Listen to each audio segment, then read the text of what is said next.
All right, welcome to the conversation on the Young Turks Network.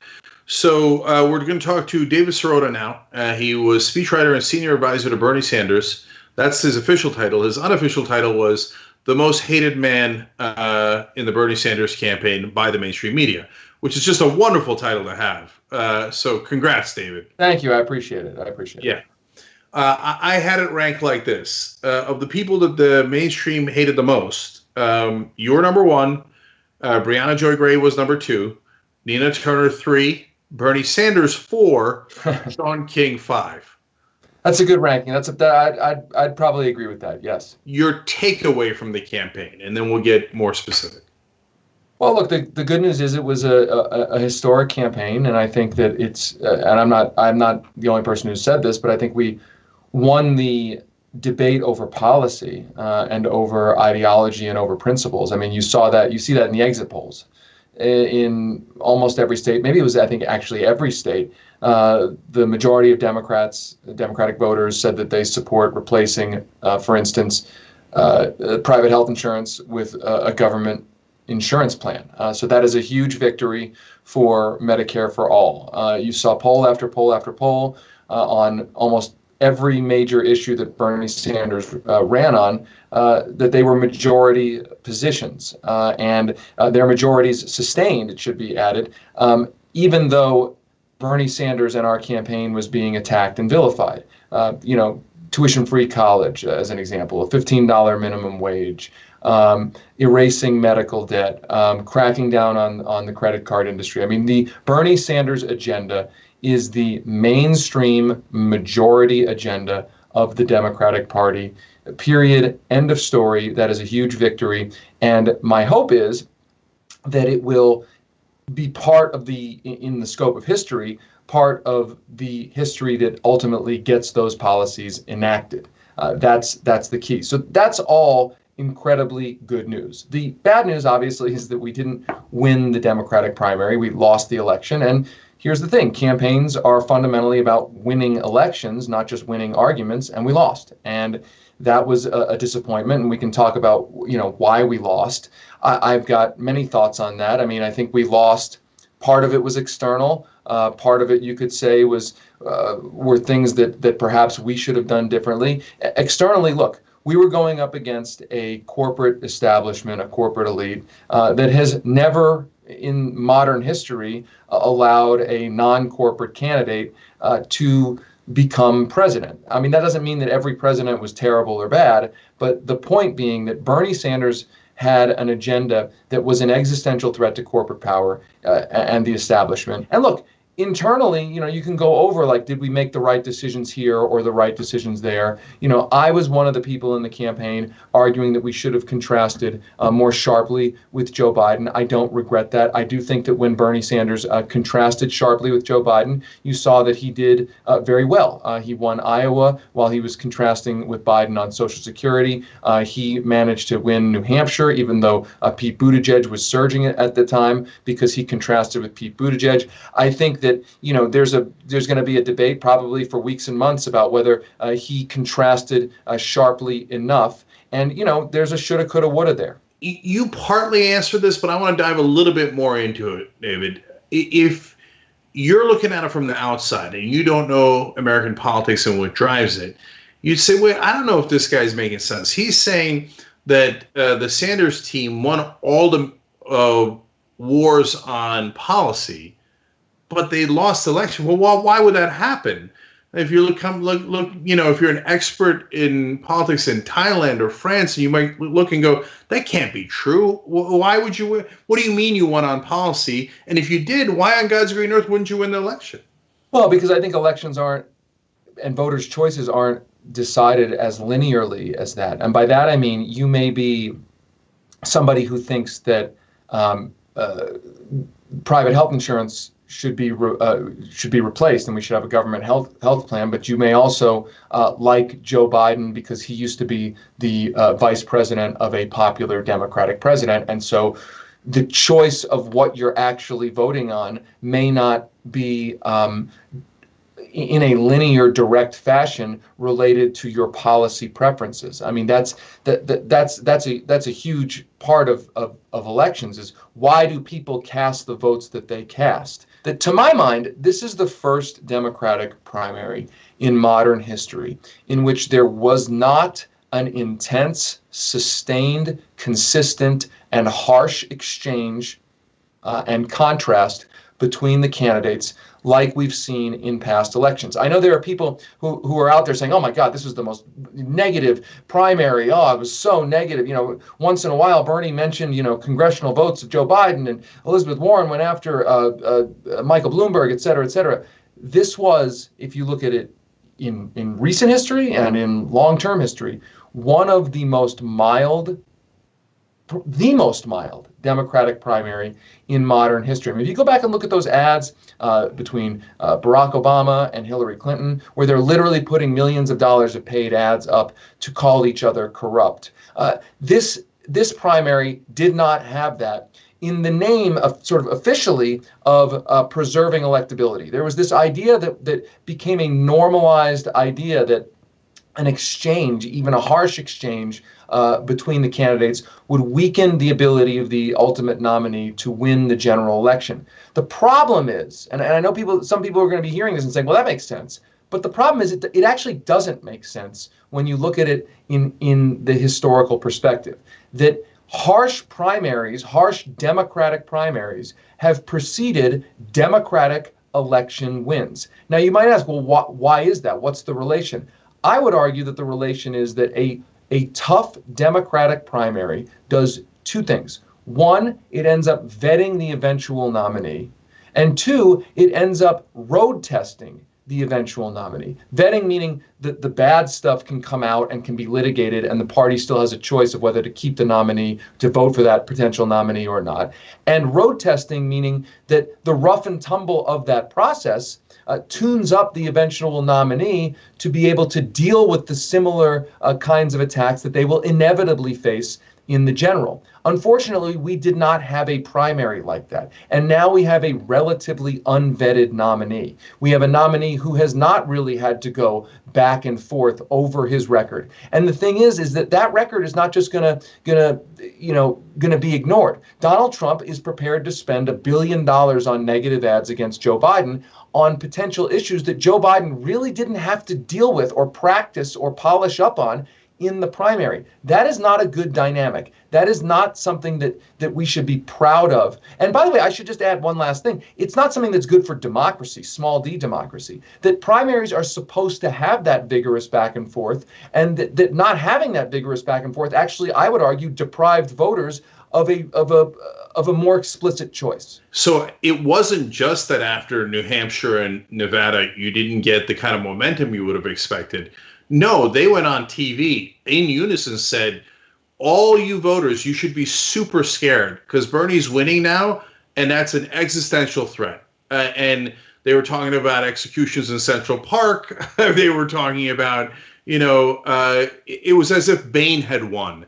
And so, no, instead of getting what you normally get, and what Biden got after South Carolina, which is, attaboy, what a winner, that's unbelievable, he's got all the momentum. It was, oh my God, Bain is about to take over Gotham. What are we going to do?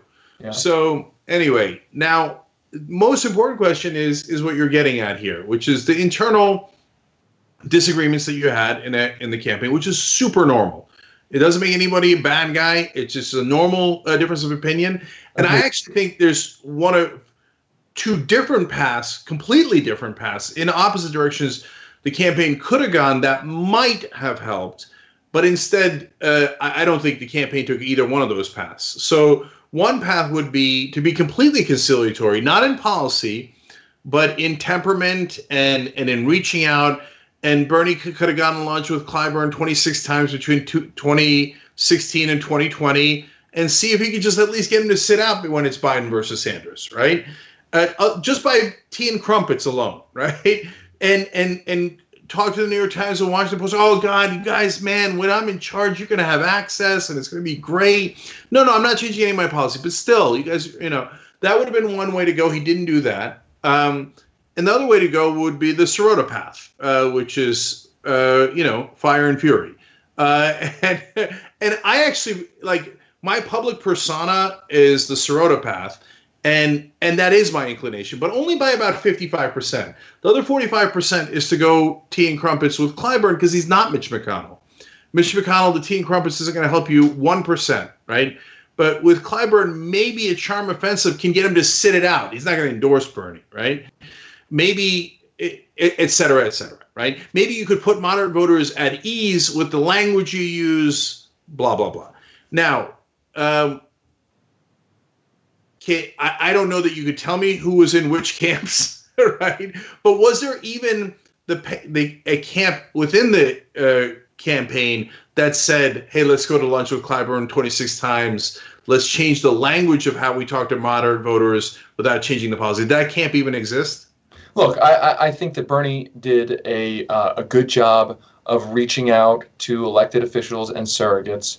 I think I wasn't on the 2016 campaign, but it was my perception of being in the 2020 campaign and watching closely the 2016 campaign from the outside that he did as good, if not better, a job of political outreach to elected officials and stakeholders in the Democratic Party in 2020. So I don't believe that if he had made a few more phone calls or schmoozed a few more elected officials, that would have been a game changer. I mean, you can always do more, but I just don't think that would have moved the needle. I think that what the lesson coming out of this race is this, and that there was a Matt Taibbi article about this that alluded to this. A source had said this, so I'm paraphrasing, but if you're going to run for president, if you're going to run for any office, Senate, House, state legislature, and I'm the husband of a state legislator who won a primary. If you're going to run in any of those races where you're challenging power, you must understand that the only way you are going to win, the only way you are going to obtain that power is to tear it from the cold, dead hands of the establishment. That is absolutely the case, that power concedes nothing without demand. That's a quote that you hear a lot from, it's a famous quote, you hear it a lot, but you have to really internalize the meaning of that the establishment will not nicely hand over power just if you have a nicer tone. If you are actually representing an existential threat to corporate and establishment power, you will not win that power, no matter how small or big the office, unless you have an attitude that you have to take that power. Can I summarize then by saying that you thought Bernie was too nice? I think Bernie he's clearly has an affinity for Joe Biden. But I would also say this, that there was an environment that was created that I have colloquially called a tyranny of decorum. And this is an important factor, that yes, Bernie Sanders is not a scorched earth politician. Yes, Bernie Sanders has an affinity, a personal affinity for Joe Biden, who he's known for a long time.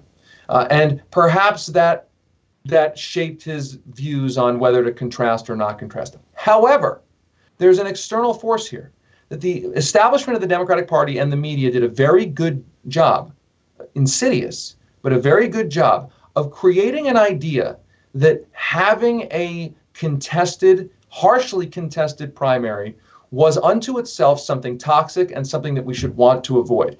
The point being that if Bernie Sanders even once in a while mentioned that Joe Biden was on the floor of the Senate pushing for Social Security cuts, that was considered absolutely positively outrageous, so outrageous that it was a controversy unto itself, even though in past Democratic elections, like you had Hillary Clinton and Barack Obama literally putting paid ads on, calling each other corrupt. The point being is that on top of everything, there was an environment created, arguably in the psychology of voters, that any contrast at all was an outrageous, inappropriate act. And that became sort of a self-fulfilling prophecy. I mean, you want to talk about manufacturing consent, that sort of insidious idea that was seeded in voters' minds. Oh my God, anybody talking about anybody's record is completely negative and bad and horrible. That idea, I think, then created a kind of silence that served the establishment candidate and did not serve us. It was arguably, if I'm not being conspiratorial here, but it was a dynamic that made it even harder for an insurgent candidate to make the contrast that needed to be made. Play out for me how your theory would have worked, right? So again, of course, I'm inclined in your direction, both philosophically and strategically. So, okay, we go out there and we say, no, I don't care what you say. Joe Biden did want to cut Social Security 6 or 7 times. Here's the video. Yes, the bankruptcy bill does load up debt on students, and they can't discharge it. That is Joe Biden's fault. Here's the facts, etc. The press then would have yelled at you, and they did, the minute you brought up Social Security even a tiny bit. Instead of saying, oh my God, they're right, here is Joe Biden on video saying that, they pretended you were wrong, and in their fact-checking said, oh, they took the video out of context, blah, blah, blah. So, okay, so it's not like you being right would have helped. So how do you get past that second layer? Because I don't think that the average viewer is necessarily accepting the litigation of that from the media unto itself. And by that I mean whether the media was going to referee the basic facts of things. And unfortunately, we have a media that frankly does not referee basic facts in many cases. The point being that what I'm saying is you could take a specific issue, Social Security or the bankruptcy bill, but it needs to be framed as what is the actual choice in this Democratic primary. On one side, you had a candidate who literally told his donors, if I am elected, nothing will fundamentally change for you. I mean, that is a literal direct quote from Joe Biden. And the point is that successful campaigns have to create a contrast in the voter's mind, a choice. What is the choice in this election? I'm voting for Bernie, I get X. I'm voting for Biden, I get Y. And it is up to those candidates to create over and over and over, hour by hour, news cycle by news cycle, week by week, create that choice in the mind of voters. It is not an easy thing to do. First of all, we can't get a presidential candidate that's a real progressive unless they've already built up a massive amount of name recognition. So that is why Bernie had a unique opportunity, not in 2016, but in 2020. He'd already built up his name recognition, so they could not take the mic away from him effectively enough, right? So they could not cover him, which they did. They left just huge, like months at a time, where they refused to cover him. That's in essence taking the mic away, right? But he was big enough that if he had made strong statements against Biden, Buttigieg, et cetera, really sharp statements, they would have covered it. They would have had to have covered it. So what we need is not to blame Bernie. And the reality is, look, I love the guy. I think his policies are great. He's a wonderful human being. He's a decent human being. But that is both his great strength and it turned out his weakness. I do believe he was too nice. I think that did make the difference. So but it's not about Bernie. He did the best he can, and he carried us all the way here, and he's a hero and a champion for doing that. But the next time that a progressive builds up enough name recognition to be able to win a presidential contest or to have a mic in a presidential contest, a real one, you have got to, honestly, and keep it real on this too, you got to be Trumpian. Attack. Well, I was going to say that. Attack. The person who teaches the lesson, and we'll separate it out from policy, but the tactical lesson. Donald Trump in the 2016 primary, he would have a fight with one of his rival candidates, Jeb Bush. And then people would say that was outrageous, and he'd keep having the fight with Jeb Bush. And then he'd turn the next week to Marco Rubio, and he'd turn the next week to Chris Christie. The point being that what he understood tactically is that conflict creates distinctions, and to frame the conflict and distinctions in a positive way about the candidate who's creating the conflict. In other words, conflict, if created properly, is a good thing if you can create it on the terms that you want to create it. Donald Trump understands that innately. I think that, and again, separate. I'm not saying that, Donald Trump's a great guy or I agree with Donald Trump's policy, but the point is on a tactical level. And I think that Democratic candidates need to understand that conflict aversion serves the establishment that doesn't want a conflict over its power. Conflict on substantive, real policy terms is what is needed for underdog insurgent candidates. Absolutely and positively. And unfortunately, I don't see a single Democrat out there right now in the entire country that honestly has the temerity to pull off that strategy. And that is dispiriting. I think the media criticism stuff is, look, you see polls now, and it always flips, it often flips, where who's ever the president in power, the party, likes the media, doesn't like the media, et cetera, et cetera. I think for Democrats, Trump, and I've said this before, Trump's criticism of the media is the criticism is from a guy who doesn't believe that the media is an important institution in a democracy. It is an attack on the institution of the free press. Bernie, I think he was really the only one who'd offered any criticism of the media, but it was a criticism that the media wasn't doing the job that we need it to do in a democracy. That is fundamentally different, and I think it's something that Democratic candidates, progressive candidates need to struggle with and need to really think about, which is that the media has a loyalty to establishment power.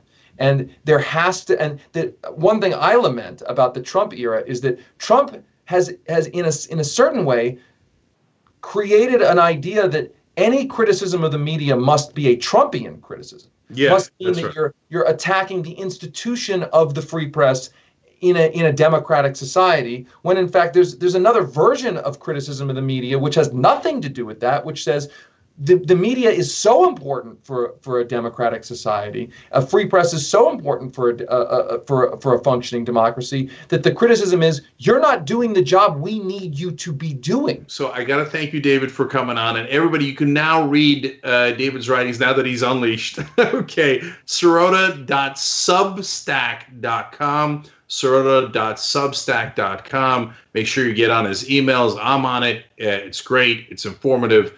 Appreciate it. The TYT Plus app is now available on iOS and Android. Download to get more TYT content at tyt.com/app.